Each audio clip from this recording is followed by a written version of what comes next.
really busted.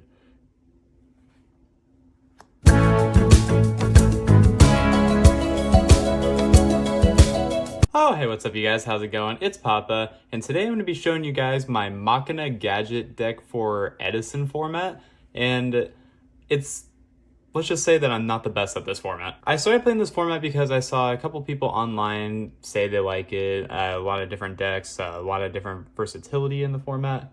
I really liked what the deck can do, and like I've always loved Gadgets. Gadgets has always been like one of my favorite decks of all time. Just being able to just search a red, set some traps, and just go from there. Machina Gadget was actually one of the first decks that I started playing with when I first started playing the game. Other than like the structure deck where I would just play Sonic Chick Turbo. But there was a lot of times where I was just like, what if I just built this deck again?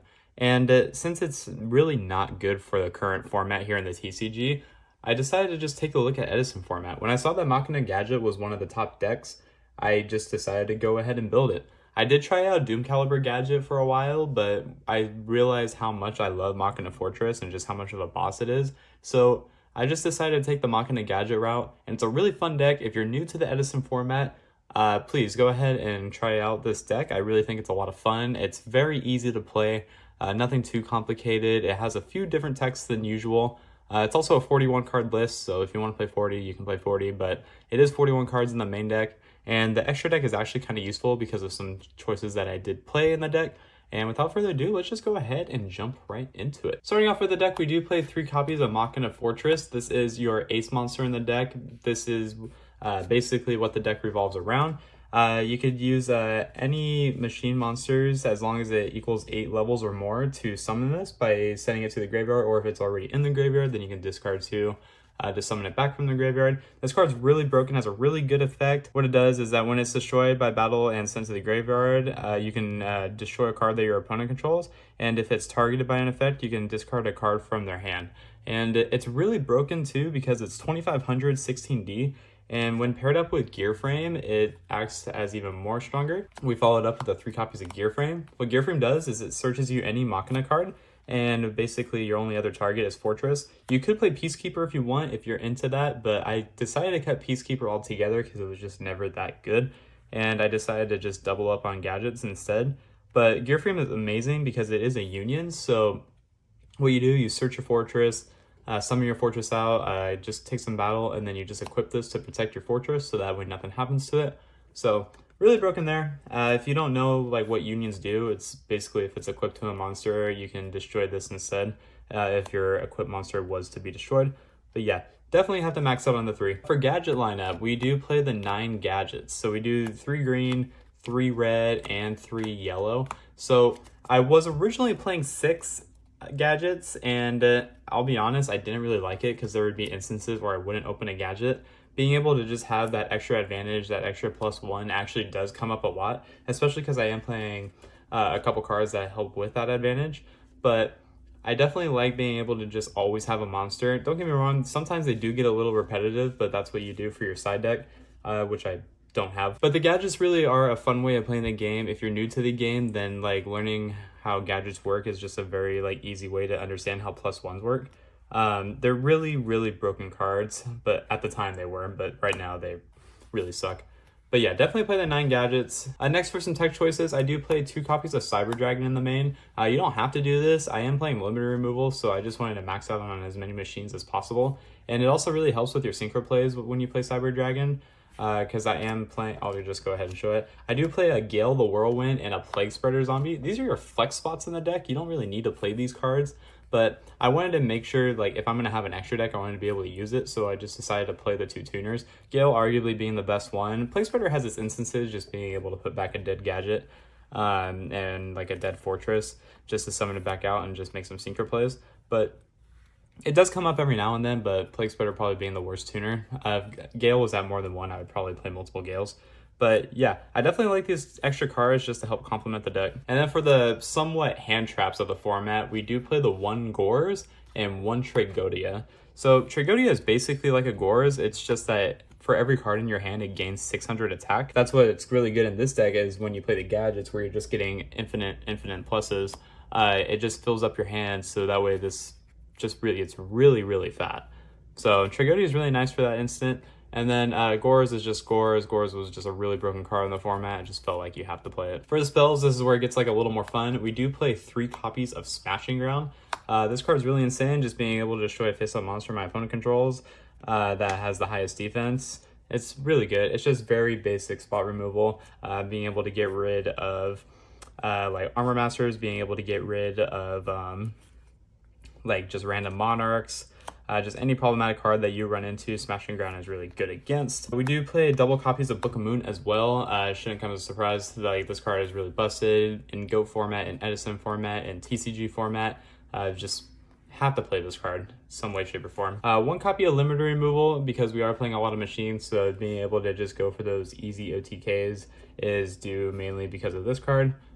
We also play 1 Pot of Avarice. This basically just helps out your grind game, being able to recycle all your dead gadgets, all your dead fortresses, just to keep being able to play the game. Makes it to where you never deck out. Really, really broken card. 1 Lightning Vortex, this is just for some extra board removal. I do like this card a lot in this deck, being able to pitch dead gadgets, dead fortresses, yada yada. 1 Giant Trunade, you have to respect like the mirror, basically all the trap mirror decks, all the burn decks. Giant Trunade just helps you deal with that, being able to just return everything, limited removal your opponent, and then just go for game from there. Really busted. And then Heavy Storm, because you know you just have to play it, you have to honor it. If you're not playing in the side deck, then you have to play in the main deck, so I just played in the main. And then lastly, I play a Mystical Space Typhoon, because why not? So that's it for the spills. Moving on to the traps, we do play double copies of Bottomless Trap Hole. I really like what this card does, being able to get rid of Stratos, being able to get rid of like Gladiator Beast fusions, getting rid of the Monarchs. This just has a lot of really good instances, and I really like this card a lot in this deck. For 1 of traps, we do play 1 Starlight Road. I really wish I could play more of this, but they're gonna Heavy Storm you, they're gonna do Black Rose Dragon, a lot of cards that just clear your board. Starlight Road just helps you out with that, being able to make your own Stardust and protect yourself at all times. 1 Mirror Force, shouldn't really have to explain this too much, just extra battle protection. 1 Dust Tornado, I really want to play 2 of this, but I just play the 1 because I'm playing Heavy, Trunade, and MST, so I just thought the 1 was fine. 1 Torrential, ignore this rarity. I don't really switch around cards in my collection too much, so all my original Torrentials that you've seen on my channel are in a different deck or just sitting in the binder, so we just have to deal with the rare. And then the last trap I play is 3 copies of Dimensional Prison. This card is just insane. It's super good 1-for-1, getting rid of Monarchs, getting rid of other dead cards, like, what can I say? So that's the main deck. I believe it is 41 cards in the main deck. For the extra deck, we have to honor Gores by playing the Gores token for the extra deck. We then followed up with Armory Arm. You never make this because I don't play Peacekeeper. If you're playing Peacekeeper, then I would say play Armory Arm. You can make it, but like you really just don't need it. So 1 Armory Arm. And then we play the Ally Justice Catastor, really busted card. Bryanak, keep in mind, this is old errata Bryanak, not new errata, so this card is even better. You use this with your Plague Spreader and a gadget to make, and then you just go to kill your opponent from there. 1 Drill Warrior, never made it, it's just here to be in the extra deck. Goyo Guardian, you can make this, but I never really do, so just know that you can.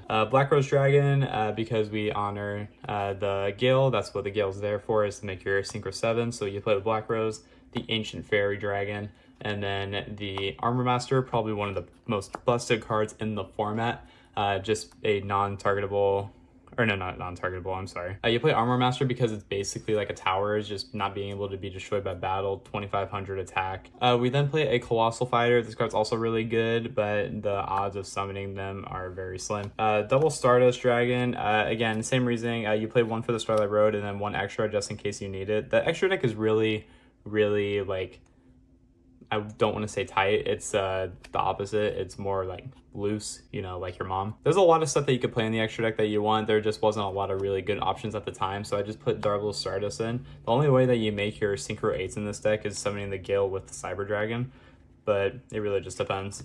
Same with the Thought Ruler, you use the Gale Cyber Dragon, make your 8. Thought Ruler is really good. I've only made it once and it got hit with Bottomless, so that sucks.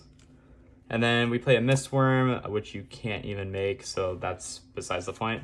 And then since we are playing Cyber Dragon in the main deck, I do play 2 copies of Chimera Tech. This is just an extra card, same reasoning, filler. But we do play 2 Cyber Dragons, so I just thought playing the 2 Fortress Dragon was going to be fine. And yeah, guys, that's going to do it for the deck profile. I really hope you enjoyed this deck profile. If you really want to give the format a try and want to do something basic, I would say play a gadget list. The gadget list is really fun. It plays a lot of like broken cards like Doom Caliber Knight. If you don't like Machina Fortress, you can play Thunder King Rayo. A bunch of really different good alternative options.